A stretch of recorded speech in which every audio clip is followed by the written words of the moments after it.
Hey everyone, LIC has finally declared its IPO dates. The IPO window would be open between 4th to 9th May. And Indian government has kept the market cap of LIC at just Rs 6.07 lakh crore, which is much lower than the market cap of 15 lakh crore suggested by various reports before the Russia-Ukraine war. And that has made LIC IPO very attractive. So in this video, we'll quickly look at the key points of LIC business, then we'll cover the IPO details, and then we'll look at the valuation. This valuation part is very important because the calculation of insurance sector valuation is not done by PE ratio. It is done by market cap to embedded value. So if you are looking to invest in LIC IPO, I would strongly recommend watching the entire video, especially the valuation part. Finally, we would conclude if it is worth investing in LIC IPO or not. By the way, I've already done the in-depth analysis of LIC business in my previous video, where I explained the key terms in insurance sector like your embedded value, gross written premium, new business premium, and so on, which a normal retail investor doesn't understand. So I would suggest watching the first part before you continue with this video. Alright, let's get started. Well, it is not a secret that LIC is the largest insurance company in India. LIC has 61.6% market share in terms of premiums, also known as gross written premium. It has 61.4% market share in terms of new business premium, and it has 71.8% market share in terms of number of individual policy issued and 88.8% market share in terms of total number of group policy issued by FY21. Also, LIC has 55% of total individual agents in India as of 31st December 21. These are crazy numbers. None of the Indian insurance company is even close to LIC. Not only LIC is the leader in insurance sector, it is also the largest asset manager in India with a total asset under management of 40 lakh crore rupees.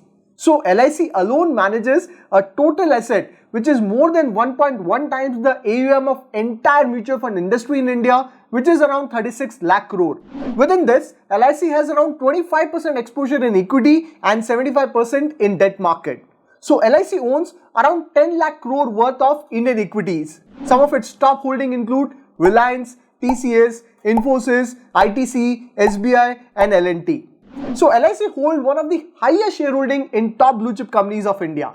As far as its business is concerned, we have already discussed in the first part that it has individual and group insurance plans that are further divided into saving insurance product, term insurance, health insurance, annuity and pension product, and ULIPs, that is unit linked insurance product. And almost 95% of LIC business comes from its agent network of 13.5 lakh individual agents as of FY21. As far as future growth is concerned, the future of life insurance sector in India is very bright. Some of the growth drivers include rising income level, rapid urbanization, growing awareness about taking life insurance plan and medical plan for financial security, and most important, government focus on financial inclusion from rural part of the country. Also the fact that a lot of people work in private companies and have their own business. So there is a need for retirement planning.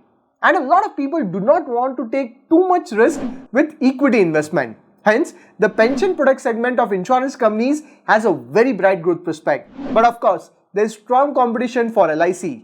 The private life insurance companies are growing quickly and eating LIC market share in individual business. Some of the competitors of LIC include HDFC Life, SBI Life, ICICI Prudential Life, Max Life, and so on.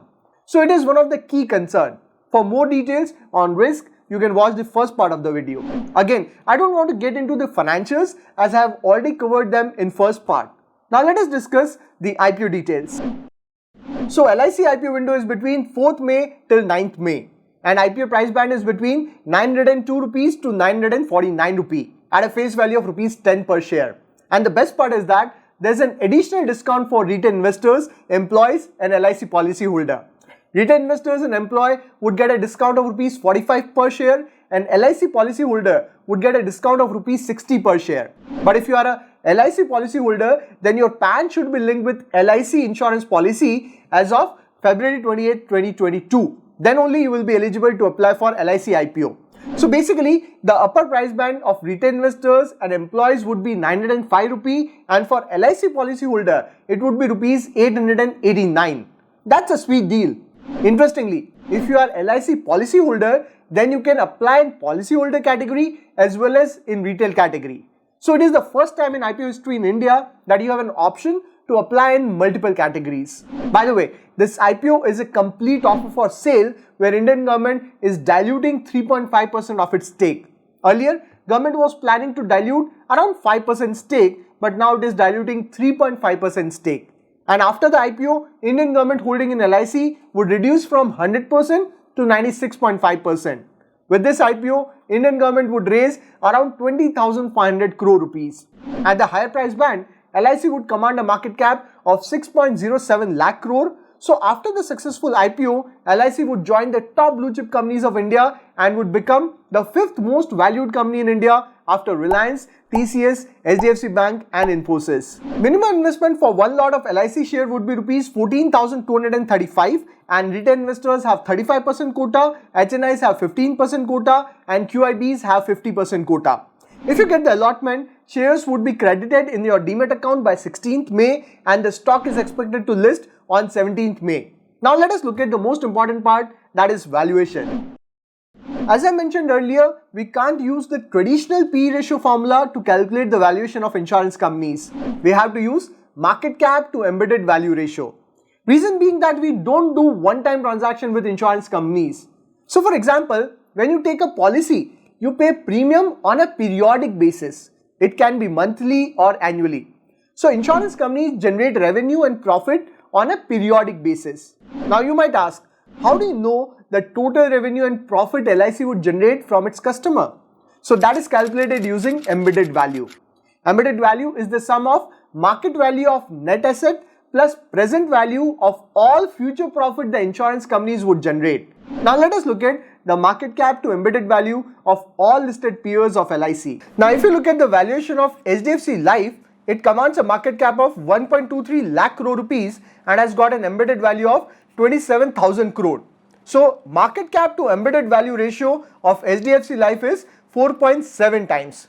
If you look at the market cap to embedded value ratio of SBI Life, it has a market cap of 1.1 lakh crore rupees and embedded value is 38,000 crore.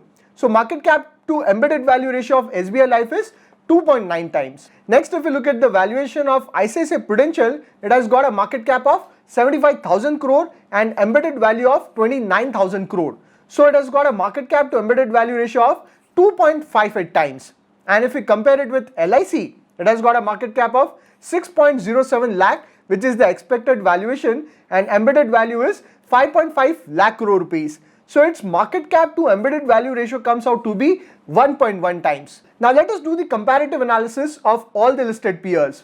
So HDFC Life has got a market cap to embedded value of 4.7 times, SBI Life has got a market cap to embedded value of 2.9 times, ICICI Prudential has got 2.58 times, and LIC market cap to embedded value is just 1.1 times. So you can clearly see it is 1/3 of your HDFC Life valuation and much lower than SBI Life and ICICI Prudential valuation, and that makes LIC valuation very attractive at current levels.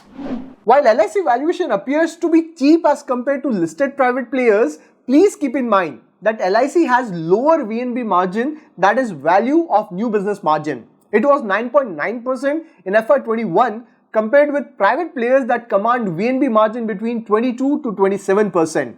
For example, HDFC Life reported the highest VNB margin of 26.1% in FY21, followed by Max Life with 25.2%.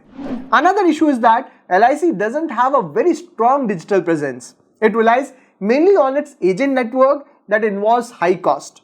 Government has considered all these parameters and hence launched the LIC IPO at very low valuation as compared to its peers, and hence valuation wise LIC is looking very attractive. I think that it is good that LIC IPO got delayed because during 2021 IPO euphoria, every company was going public at crazy high valuation, and if LIC IPO had gone public during that time, then valuation would have been very high. But now that LIC is coming up with an IPO with market cap to embedded value of just 1.1, it is looking very good in terms of valuation. This is much lower than the valuation of its competitors like HDFC Life, SBI Life and ICICI Prudential, and hence I believe that LIC IPO should get a good response. Now if you are someone who is just looking for a quick profit, then I can't suggest much. But if you are someone who is a long-term investor, then you can consider investing in LIC IPO for long-term wealth creation. By cutting down the valuation of LIC, Indian government has made LIC IPO very attractive, and I think that there is very low downward risk from current valuation. So from risk reward perspective also, LIC is looking very attractive. Especially the fact that retail investors get additional discount of 45 rupee and policyholder get additional discount of 60 rupee, that makes it even attractive. But I would repeat, LIC is a portfolio stock for long-term holding. Don't look at it for short-term listing gain. And make sure that you do your own research before investing in the IPO. I hope you'll find the analysis useful. I'll see you in next video. Till then, take care.